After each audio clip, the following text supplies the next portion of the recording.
रात की घनी चुप्पी में एक साजिश बुनी जा रही थी। एक ऐसा राज जिसने पूरे मुरादाबाद को हिला कर रख दिया। एक ऐसी हत्या जिसे सुनकर हर कोई दंग रह गया। गुरुवार की वो मनहूस रात रेलवे हरथला कॉलोनी में कुछ ऐसा हुआ जो इस इलाके ने पहले कभी नहीं देखा था। एक खौफनाक डबल मर्डर जहां रिश्तों की डोर लहू से लथपथ हो गई।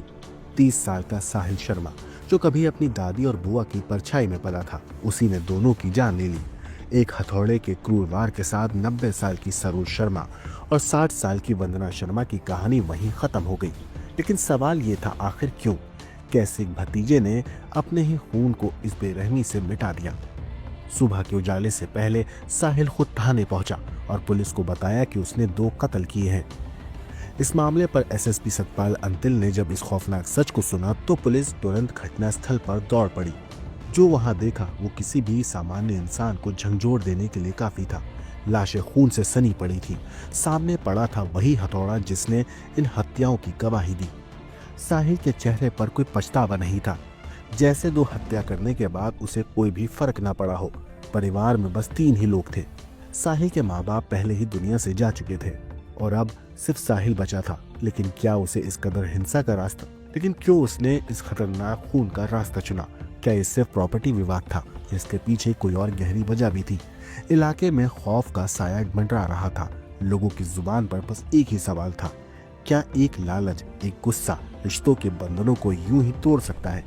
इस सनसनीखेज वारदात के हर रहस्य को खोलने के लिए पुलिस ने तुरंत जांच शुरू कर दी। लेकिन इस केस में अभी कई राज छिपे हैं जो धीरे धीरे बेपरता होंगे। तो इस वीडियो को अंत तक जरूर देखिएगा, क्योंकि आखिर में आपको बताएंगे कातिल साहिल का वो कबूलनामा जो आपकी रूह कपा देगा। दरअसल मुरादाबाद के सिविल लाइन थाना क्षेत्र के रेलवे हरतला कॉलोनी में गुरुवार को डबल मर्डर की वारदात हुई।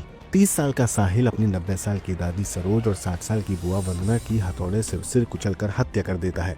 कत्ल के बाद साहिल खुद सिविल लाइन थाने पहुंचा और वारदात की जानकारी पुलिस को दी। एसएसपी सतपाल के मुताबिक युवक खुद थाने आया और बोला कि उसने अपनी दादी और बुआ का कत्ल कर दिया है। इस पर पुलिस तुरंत उसके घर पहुंची। वहां दोनों महिलाओं की लाशें खून से लथपथ पड़ी थी। मौके से हत्या में इस्तेमाल किया हुआ हथौड़ा भी बरामद कर लिया गया। पुलिस की शुरुआती जांच में पता चला है कि साहिल का अपनी दादी और बुआ से प्रॉपर्टी को लेकर विवाद चल रहा था। परिवार में बस 3 ही लोग थे, क्योंकि साहिल के माँ बाप पहले ही गुजर चुके थे। प्रॉपर्टी विवाद में गुस्साए साहिल ने हथौड़े से दोनों की हत्या कर दी। इस डबल मर्डर की वारदात के बाद इलाके में दहशत फैल गई है। पुलिस ने लाशों को पोस्टमार्टम के लिए भेज दिया है और मामले की जांच शुरू कर दी है। आरोपी साहिल को गिरफ्तार करके पूछताछ की जा रही है। वहीं पुलिस की गिरफ्त में आए आरोपी साहिल ने अपने कबूलनामे में कहा है कि मेरे मम्मी पापा ने लव मैरिज की थी। इससे दादी और बुआ चिढ़ती थी। मम्मी पापा की मौत के बाद उनके पैसे दादी के ही पास ही थे। बेरोजगार होने के कारण मेरा भी विवाह नहीं हो पा रहा था। मैंने जब ऑटो खरीदने के लिए पैसे मांगे तो दोनों झगड़ा करने लगी। मैंने सोते समय पैर छूकर उनसे माफी मांगी। इसके बाद सुबह हथौड़ा मारकर दोनों की हत्या कर दी।